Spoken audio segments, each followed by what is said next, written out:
ഒരു നന്മ ഒരാൾ വിചാരിച്ചിട്ട് ചെയ്തില്ല, എന്നാൽ എഴുതിയ കൂലി വെട്ടൂല. അങ്ങനെയല്ലോ.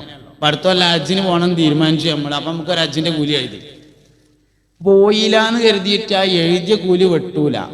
പോയാൽ 10 ഹജ്ജിന്റെ കൂലി ഏറെ എഴുതും മാത്രം. ഒരു തിന്മ ഒരാൾ വിചാരിച്ചാൽ ശിക്ഷയില്ല, ചെയ്താലേ ശിക്ഷയുള്ളൂ, ഒരു ശിക്ഷയും ഉള്ളൂ. നന്മക്ക് 10 കൂലിയുണ്ട്, 70 കൂലിയുണ്ട്, 70,000 കൂലി കിട്ടുന്നുണ്ട്, ഇങ്ങനെ ഒരുപാട് കൂലി കിട്ടുന്നുണ്ട്. ഒറ്റ കൂലി ഒന്നിനും പറയണില്ല, ഒക്കെ 20, 25, 70 അങ്ങനെയൊക്കെയാണ് പറയണത്. ഒരാൾ ഫർദ് നിസ്കാരം ജമാഅത്തായിട്ട് നിർവഹിച്ചാൽ 24 ഇരട്ടി കൂലി കിട്ടും. ഫർദ് നിസ്കാരം ഒരാൾ തലമറച്ച് നിസ്കരിച്ചാൽ 25 നിസ്കാരത്തിന്റെ കൂലി ഏറെ കിട്ടും. ഒരു ചെലവില്ല. പള്ളിക്കത്തെ ഹൗദിന്റെ അവിടുന്ന് ഒതുണ്ടാക്കി കയറിനോടത്തുള്ള തൂണിന്റെ ചോട്ടില് പ്ലാസ്റ്റിക്കിന്റെ കൊട്ടയിലുണ്ടാവും തൊപ്പി, അതൊന്നെടുത്ത് തലയിലിട്ടാൽ മതി, 25 നിസ്കാരത്തിന്റെ കൂലിയായി. അത് വെള്ളിയാഴ്ച ജുമാ നിസ്കാരാണെങ്കിൽ 70 ജുമയുടെ കൂലി ഏറെ കിട്ടും. ഞാൻ പറഞ്ഞതല്ല, മുഹമ്മദ് നബി സല്ലല്ലാഹു അലൈഹി വസല്ലം പറഞ്ഞതാണ്.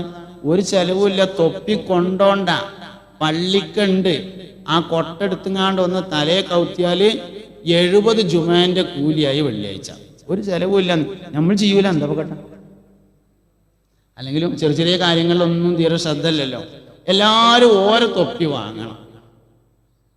നബി സല്ലല്ലാഹു അലൈഹി വസല്ലം തങ്ങൾ കുളിച്ച് എണ്ണ തേച്ച് വാർന്നിട്ട് തൊപ്പി വെച്ച് അതിൻ്റെ മേലെ തലയെ കെട്ടലായിരുന്നു പതിവ്. എന്നാൽ അപൂർവമായ ചില സന്ദർഭങ്ങളിൽ തൊപ്പി മാത്രവും നബി സല്ലല്ലാഹു അലൈഹി വസല്ലം തങ്ങൾ ധരിച്ചിട്ടുണ്ട്. അതുകൊണ്ട് തൊപ്പിയെങ്കിലും എല്ലാവർക്കും വേണം. ഒന്ന് തീരല്ലാത്തവർ ഓരോന്ന് വാങ്ങണം, ഒന്നുള്ളവര് 2 കൂടി വാങ്ങിയിട്ട് 3 ആക്കണം. 3 തൊപ്പി. അതെന്തിനാ?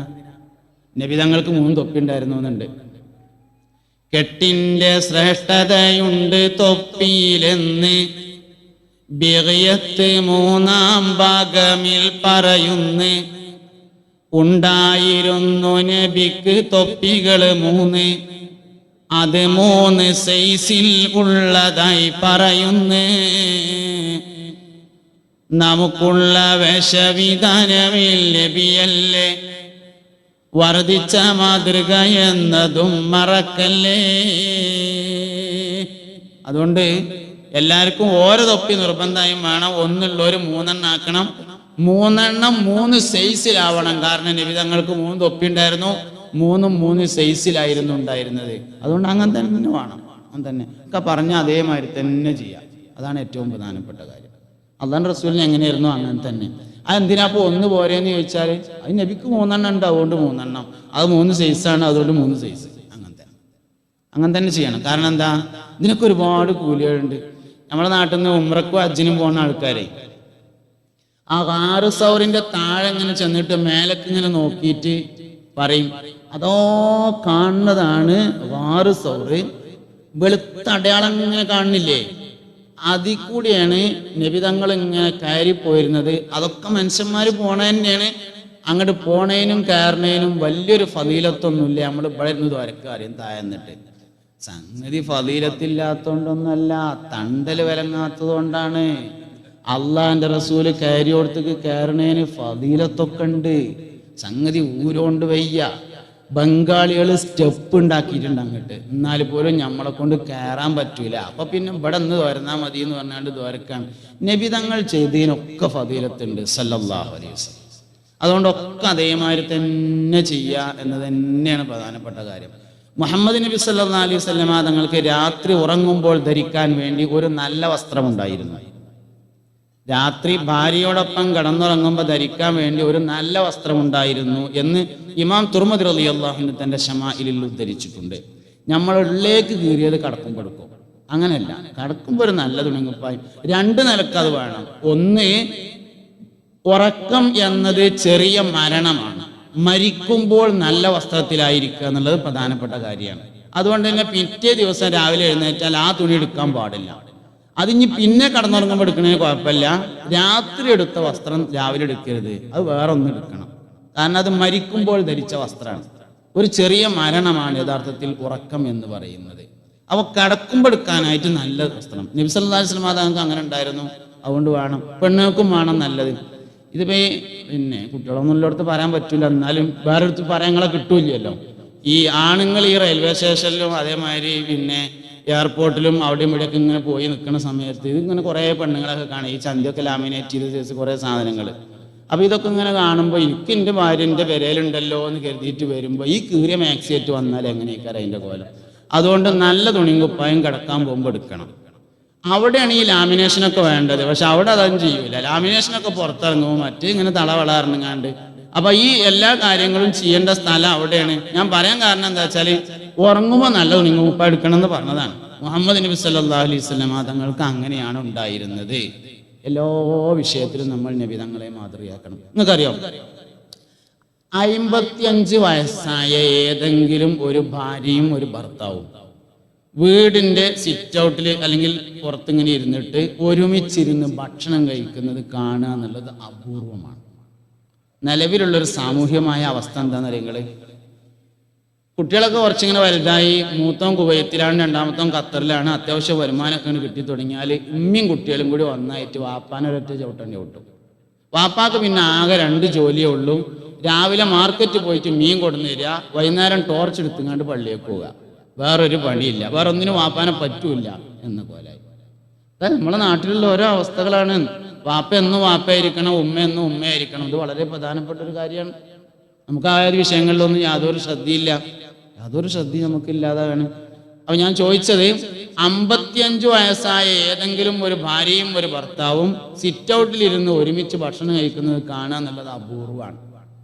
എന്താ?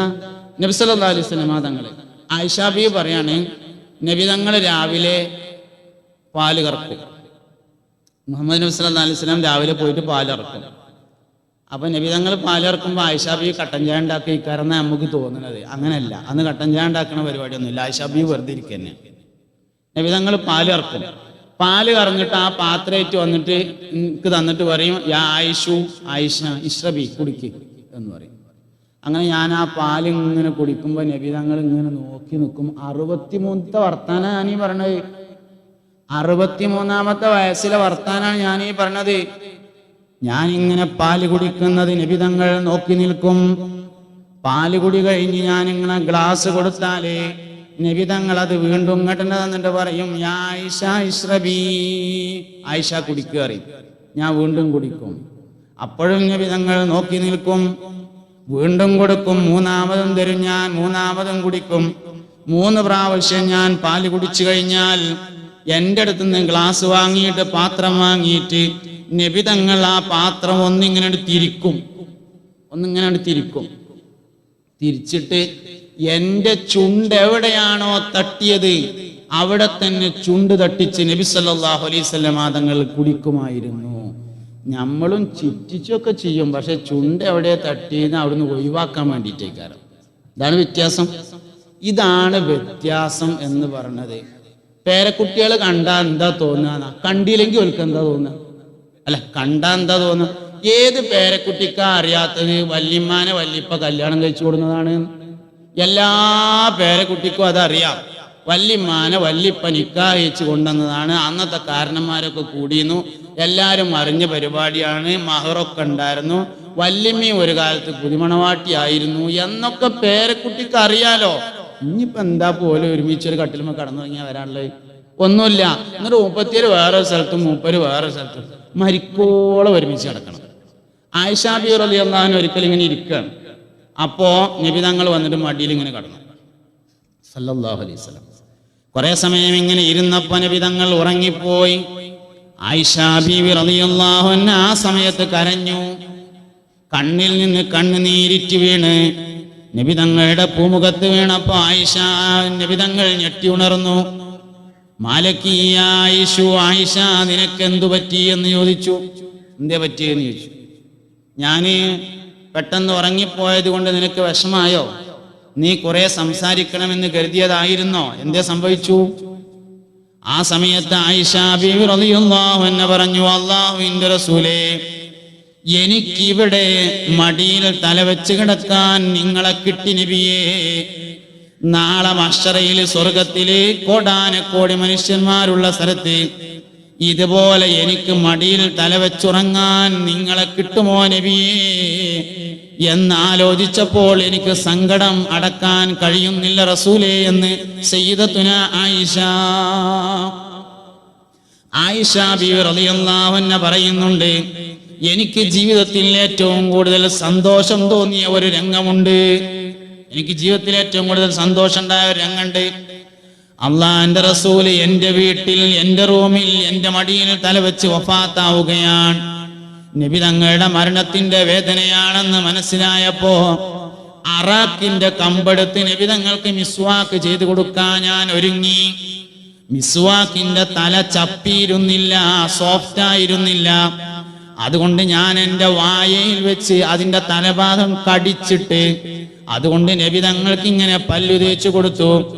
അള്ളാന്റെ റസൂല് വഫാത്താകുമ്പോ എന്റെ ഉമിനീര് നബി തങ്ങളുടെ വായിലായിരുന്നു എന്നതാണ് എനിക്ക് ജീവിതത്തിൽ ഏറ്റവും കൂടുതൽ സന്തോഷം നൽകുന്ന രംഗമെന്ന് സയ്യിദത്തുന ആയിഷ റളിയല്ലാഹു അൻഹ. വളരെ പ്രധാനപ്പെട്ട കാര്യമാണ്. ബഹുമാനപ്പെട്ട ഖദീജ ബീവി റളിയല്ലാഹു അൻഹ നബി തങ്ങളുടെ ആദ്യത്തെ ഭാര്യയാണ്, ഉമ്മഹാത്തുൽ മുഅ്മിനീൻ. അള്ളാഹു അവരുടെ കൂടെ നമ്മളെ സ്വർഗത്തിൽ ഒരുമിച്ച് കൂട്ടട്ടെ. ഖദീജ ബീവി ഭയങ്കര ഒരു സംഭവമാണ്. നബി തങ്ങൾക്ക് ഒറ്റക്കിരുന്ന് അള്ളാഹുവിനെ ഇബാദത്ത് ചെയ്യണം. ഖദീജ ബീവി ഒന്ന് പോയി നോക്കിയിട്ട് സ്ഥലം ഉറപ്പിച്ചു. നമുക്ക് പെണ്ണുങ്ങളുടെ ഒരു വിഷയത്തിൽ അഭിപ്രായം ചോദിക്കാന്നൊക്കെ പറഞ്ഞാൽ വലിയ മടിയാണ്. അതുകൊണ്ടൊന്നും പെണ്ണുങ്ങൾ അപ്പളാവുമൊന്നുമില്ല അഭിപ്രായം ചോദിച്ചു എന്ന് എഴുതിയിട്ട്. ഭാര്യയുടെ അഭിപ്രായം ചോദിക്കൊക്കെ വേണം ഒരു വിഷയം ചെയ്യുന്ന സമയത്ത്. ഒന്നുമില്ലെങ്കിൽ അവരുടെ ദ്വാങ്കിൽ നമുക്ക് ഉണ്ടാവുമല്ലോ. ഒരു വിഷയത്തിൽ ഒരാളോട് അഭിപ്രായം ചോദിച്ചു എന്ന് എഴുതിയിട്ട് മോശമാവൊന്നുമില്ല. അതൊക്കെ നമ്മൾ വെറുതെ ധാരണകളാണ്. അതുകൊണ്ട് ഉമ്മാനോട് അഭിപ്രായം ചോദിക്കുക, വാപ്പാനോട് അഭിപ്രായം ചോദിക്കുക, ഭാര്യയുടെ അഭിപ്രായം ചോദിക്കുക തുടങ്ങിയ കാര്യങ്ങളൊക്കെ വേണം. അത് പള്ളി ഉണ്ടാക്കുകയാണെങ്കിലും വേണം. നബി സല്ലല്ലാഹു അലൈഹി വസല്ലം തങ്ങൾ അഭിപ്രായം ചോദിച്ചു. ഖദീജ ബീവി റളിയല്ലാഹു അൻഹ പോയി നോക്കിയിട്ട് സ്ഥലം നിശ്ചയിച്ചു. ആയിക്കോട്ടെ പറഞ്ഞു. അങ്ങനെ നബി തങ്ങൾ പോവുകയാണ്. 2 വർഷമാണ് പോയത്. ആദ്യത്തെ വർഷം പോവുകയാണ്. പോയപ്പോ ഗോതമ്പ് മാവ്, പച്ചവെള്ളം, കാരക്ക, ഉപ്പ് 4 സാധനങ്ങളാണ് അവനെ കൊണ്ടേ കൊടുത്തിട്ട് മടങ്ങി വരും. ഇത് കണ്ടപ്പോഴാണ് ഉസാമത്ത് ബിൻ സൈദ് ചോദിച്ചത്, വല്യമ്മ ഞാൻ കൊണ്ടേ കൊടുത്താ പോരെ എന്ന് ചോദിച്ചപ്പോ സയ്യിദത്തുന ഖദീജ റളിയല്ലാഹു അൻഹ പറഞ്ഞു, വേണ്ട മോനെ, എന്റെ ഭർത്താവിന് ഞാൻ തന്നെ ഭക്ഷണം കൊടുക്കട്ടെ. എന്റെ ഭർത്താവിന് ഞാൻ തന്നെ ഭക്ഷണം കൊടുക്കട്ടെ. കുറച്ചാലൊക്കെ തർക്കം ഉണ്ടാവില്ല. ഒരു 10-40 വയസ്സ് 45 വയസ്സൊക്കെ ആയി കുട്ടികളൊക്കെ വലുതായാല് മക്കളെ വാപ്പ വന്നിട്ടുണ്ട് ചോറ് വിളമ്പി കൊടുത്താളീന്ന് കുട്ടികളോട് പറയലാണ് സാധാരണ പതിവ്. അവര് ഖദീജ ബീവിനെ ശരിക്കൊന്ന് പഠിക്കണം. സൗകര്യമില്ലാത്തോണ്ടല്ല, എന്റെ ഭർത്താവിന് ഞാൻ തന്നെ ഭക്ഷണം കൊടുക്കട്ടെ എന്ന് പറഞ്ഞ് 55-ാമത്തെ വയസ്സിൽ 9.5 കിലോമീറ്റർ നടന്ന് ഭക്ഷണം കൊണ്ടുപോയി കൊടുത്തിരുന്ന ആളാണ് സയ്യിദത്തുന ഖദീജ റളിയല്ലാഹു അൻഹ. ഉമ്മഹാത്തുൽ മുഅ്മിനീങ്ങളിൽ നിന്ന് നമുക്ക് കുറേ പാഠം പഠിക്കാനുണ്ട്. ഉമ്മഹാത്തുൽ മുഅ്മിനീൻ കുറേ 4 സ്ത്രീകളെ കുറിച്ച് നിങ്ങൾ പഠിക്കണമെന്ന് നബി തങ്ങൾ പറഞ്ഞിട്ടുണ്ട്. ഹസ്ബുക മിൻ നിസാഇൽ ആലമീൻ, പ്രപഞ്ചത്തിലെ സ്ത്രീകളിൽ നിന്ന് 4 പെണ്ണുങ്ങളെ നിങ്ങൾ പഠിക്കണം. അതിലൊരു പെണ്ണാണ് ഖദീജത്തു ബിൻതു ഖുവൈലിദ് റളിയല്ലാഹു അൻഹ. ഖുവൈലിദിന്റെ മകളായ ഖദീജ ബീവി റളിയല്ലാഹു അൻഹ എന്ന് പറയുന്നത് ഒരു കുടുംബിനി എന്ന നിലയിൽ ഏറ്റവും നന്നായി പഠിക്കപ്പെടേണ്ട വ്യക്തിയാണ് സയ്യിദത്തുന ഖദീജ റളിയല്ലാഹു അൻഹ എന്ന് പറയുന്നത്. അതുകൊണ്ട് പുണ്യനബി സല്ലല്ലാഹു അലൈഹി വസല്ലമ തങ്ങളുടെ ജീവിതത്തിൽ നിന്ന് കുടുംബജീവിതം പഠിക്കണം. അങ്ങനെ അതിനനുസരിച്ച് പോകാൻ നമുക്ക് സാധിക്കണം. അതാണ് ജീവിതത്തിന്റെ വിജയം എന്ന് പറയുന്നത്. ധാരണകളാണ് പലപ്പോഴും നമ്മളെ നേരാക്കും കേടുവരുത്തും ചെയ്യുക. ഇത് എന്തിന് എന്ന് തീരുമാനിക്കപ്പെടാത്തതാണ് പ്രശ്നം. കുടുംബജീവിതം എന്തിന്? കുടുംബജീവിതം യഥാർത്ഥത്തിൽ സ്വർഗം എളുപ്പമാകാനാണ് എന്ന് മനസ്സിലാക്കിയാൽ എല്ലാ പ്രശ്നവും തീർന്നു. എല്ലാ പ്രശ്നവും തീർന്നു. ഒരുപാട് വിവാഹങ്ങളെയും ഒരുപാട് വൈവാഹിക ജീവിതങ്ങളെയും ചരിത്രം പരിശോധിക്കുന്നുണ്ട്. ബഹുമാനപ്പെട്ട ഗൗസുൽ ആദം സുൽത്താൻ മുഹിയുദ്ദീൻ അബ്ദുൽ ഖാദിർ ജീലാനി റളിയല്ലാഹു അൻഹുവിന്റെ മാതാപിതാക്കൾ അബൂ സാലിഹും ഫാത്തിമയും ചരിത്രം പരിചയപ്പെടുന്ന ഒരു ആപ്പിയമ്മയാണ്. നിങ്ങൾക്ക് അറിയണ കഥ ആയതുകൊണ്ട് ഞാൻ പറയണില്ല. അത്തിപ്പഴം തിന്നത് പൊരുത്തപ്പെടിക്കാൻ വേണ്ടി പുഴക്കരയിലൂടെ പോയി അത്തിപ്പഴം പൊരുത്തപ്പെട്ട് കിട്ടാൻ വേണ്ടി ദിവസങ്ങളോളം അവിടെ ജോലി ചെയ്ത, വർഷങ്ങളോളം ജോലി ചെയ്ത അബൂ സാലിഹ് ഗൗസുൽ ആദമിന്റെ വാപ്പിയമ്മി. ഷെയ്ഖ് ബഹുമാനപ്പെട്ട മുഹമ്മദ് ബിൻ ഇസ്മായിൽ ബുഖാരി റളിയല്ലാഹു അൻഹുവിന്റെ ഉമ്മാനെ കുറിച്ച് ചരിത്രം പറയുന്നുണ്ട്. ബഹുമാനപ്പെട്ട ഇമാം ബുഖാരി റളിയല്ലാഹു അൻഹു ചെറുപ്പത്തിലെ കണ്ണ് കാണാത്ത ആളായിരുന്നു എന്നാണ്. ഉമ്മ ദുആ ചെയ്ത് അവസാനം മുഹമ്മദ് ബിൻ ഇസ്മായിൽ അൽ ബുഖാരി റളിയല്ലാഹു അൻഹുവിന് കണ്ണിന് കാഴ്ച കിട്ടിയതാണ് എന്ന് ചരിത്രം പറയുന്നുണ്ട്. സൂഫി ലോകത്ത് വലിയ ചർച്ചാ വിഷയമായ ഒരാളാണ് അബ്ദുല്ലാഹിബ്നുൽ മുബാറക് എന്ന പേരായ ആള്. വലിയ ചർച്ചയാണ് അബ്ദുല്ലാഹിബ്നുൽ മുബാറക്.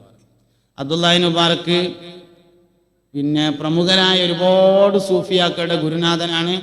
ഗൗസുൽ ആലമിന്റെ ഗുഞ്ഞത്തുൾപ്പെടെയുള്ള കിതാബുകളിലൊക്കെ അബ്ദുല്ലാഹിബ്നുൽ മുബാറക്കിന്റെ ചരിത്രം, അദ്ദേഹത്തിന്റെ വാചകങ്ങളും സ്റ്റേറ്റ്മെന്റുകളൊക്കെ ഉദ്ധരിക്കുകയും ചെയ്തിട്ടുണ്ട്. മഹാനവറുകളുടെ ചരിത്രം എന്ന് പറഞ്ഞത് നൂഹ് ബിൻ മറിയം എന്ന പേരായ ഒരാളുണ്ടായിരുന്നു. നൂഹ് ബിൻ മറിയം എന്ന് പറഞ്ഞിട്ട് വലിയൊരു പൈസക്കാരൻ്റെ ഒരു മുതലാളി. ആ മുതലാളിയുടെ തോട്ടത്തിൽ ജോലി ചെയ്തിരുന്ന അടിമയായിരുന്നു മുബാറക്ക്. ഒരു ദിവസം നൂഹ് മുതലാളി തോട്ടം സന്ദർശിക്കാൻ വേണ്ടി ചെന്നു. തോട്ടത്തിലൂടെ ഇങ്ങനെ ചുറ്റിക്കറങ്ങി വന്ന് ക്ഷീണിച്ച് ഇരുന്നപ്പോൾ മുബാറക്കിനെ വിളിച്ചിട്ട് പറഞ്ഞു, മുബാറക്കെ, നമ്മളെ തോട്ടത്തിൽ നിന്ന് നല്ല മധുരമുള്ള ഒരു പഴം കൊണ്ടുപോവാ, എനിക്ക് കഴിക്കാനാണ് എന്ന് പറഞ്ഞു. അതിൽ മുബാറക്ക് ഇങ്ങനെ പോയിട്ട് നല്ലൊരു പഴം കൊടുത്തു. തിന്നു നോക്കുമ്പോൾ ഭയങ്കര പുളിയാ. ഇതെന്താ ആളെ കളിയാക്കണത്? മധുരമുള്ള ഒന്ന് കൊണ്ടുപോവാ എന്ന് പറഞ്ഞു. രണ്ടാമതും പോയിട്ട് വേറൊന്ന് കൊടുത്തു. കാണാനൊക്കെ നല്ല രസമുണ്ട്, പക്ഷെ ഭയങ്കര പുളിയാ. മൂന്നാമതൊന്ന് കൊണ്ടുവന്ന് കൊടുത്തു. അതും പുളിയായപ്പോ നൂഹ് മുതലാളി ചോദിച്ചു, അല്ല മുബാറക്കെ, എത്ര കാലമായി എൻ്റെ തോട്ടത്തിൽ നീ പണിയെടുക്കാൻ തുടങ്ങിയിട്ട്? ഇപ്പോഴും ഈ തോട്ടത്തിലെ മധുരമുള്ളതേതാ പുളിയുള്ളതേതാ എന്ന് നിനക്കറിയില്ലേ എന്ന് ചോദിച്ചു. അപ്പൊ പറഞ്ഞു, മുബാറക്ക് പറഞ്ഞു, മുതലാളി, ഈ തോട്ടത്തിലെ മധുരമുള്ളതും പുളിയുള്ളതും നോക്കാൻ നിങ്ങൾ എന്നെ ഏൽപ്പിച്ചിട്ടില്ല. ഈ തോട്ടത്തിന്റെ സംരക്ഷണമാണ് നിങ്ങൾ എന്നെ ഏൽപ്പിച്ചിട്ടുള്ളത്. നേരത്തെ ഉത്തരവാദിത്ത ബോധത്തെക്കുറിച്ച് പറയണ്ട. ഇവിടെ വലിയൊരു സംഗതിയാണ്. ഒരു മനുഷ്യനെ ഏൽപ്പിച്ച പണിയെടുക്കുക, ഏൽപ്പിക്കാത്ത പണി എടുക്കാതിരിക്കുക എന്നൊക്കെ ഉള്ളത്. ഉമർ റളിയല്ലാഹു അൻഹു ഒരിക്കൽ മദീന പള്ളിയുടെ ചെരുവിൽ നിന്ന് കുട്ടികൾ കരയുന്നത് പോലത്തെ ഒരു കരച്ചിൽ കേട്ടു എന്നാണ്. സഹാബികൾ ചെന്ന് നോക്കുമ്പോൾ ബഹുമാനപ്പെട്ട അമീറുൽ മുഅ്മിനീൻ ഉമർ ബിൻ ഖത്താബ് റളിയല്ലാഹു അൻഹു തലയിൽ ഇങ്ങനെ കൈകെട്ടിയിട്ട് ഭയങ്കര കരച്ചിൽ. അപ്പോൾ സഹാബത്ത് ചോദിച്ചു, അല്ല അമീറുൽ മുഅ്മിനീൻ, എന്തിനാ നിങ്ങൾ ഇങ്ങനെ കരയണതെന്ന് ചോദിച്ചപ്പോൾ കൈ ഇങ്ങനെ കാണിച്ചു കൊടുത്തു. അങ്ങോട്ട് നോക്കി. സക്കാത്തിന്റെ മുതൽ സൂക്ഷിക്കാൻ വേണ്ടി ഏൽപ്പിക്കപ്പെട്ടതിൽ നിന്ന് 1 മണി ഗോതമ്പായിരുന്നു കയ്യിൽ. നാളെ അള്ളാഹിന്റെ കോടതിയിൽ, ഉമറെ, അള്ളാഹുവിന്റെ അടിമകൾ നിന്നെ സക്കാത്തിന്റെ മകൾ സൂക്ഷിക്കാൻ വേണ്ടി ഏൽപ്പിച്ചിട്ട് അത് നീ എന്തിനെ നഷ്ടപ്പെടുത്തിയെന്ന് ചോദിച്ചാൽ ഞാൻ എന്താ മറുപടി പറയുക എന്നാലോചിച്ച് കരയുകയാണെന്ന് സയ്യിദുന ഉമർ ബിൻ ഖത്താബ് റളിയല്ലാഹു അൻഹു. അബ്ദുല്ലാഹിബ്നുൽ മുബാറക് പറഞ്ഞു, മുതലാളി, ഇവിടുത്തെ പഴങ്ങളുടെ രുചി അറിയാൻ നിങ്ങൾ എന്നെ ഏൽപ്പിച്ചിട്ടില്ല. ഇതിന്റെ സംരക്ഷണം എന്നെ ഏൽപ്പിച്ചിട്ടുള്ളൂ. അള്ളാഹുവാണേ സത്യം, ഈ തോട്ടത്തിൽ മധുരമുള്ള പഴമേതാണെന്നും പുളിയുള്ള പഴമേതാണെന്നും എനിക്കറിയില്ല എന്ന് പറഞ്ഞു. നൂഹ് മുതലാളി മുബാറക്കിനെ കൂട്ടിയിട്ട് പെരേക്ക് പോയി.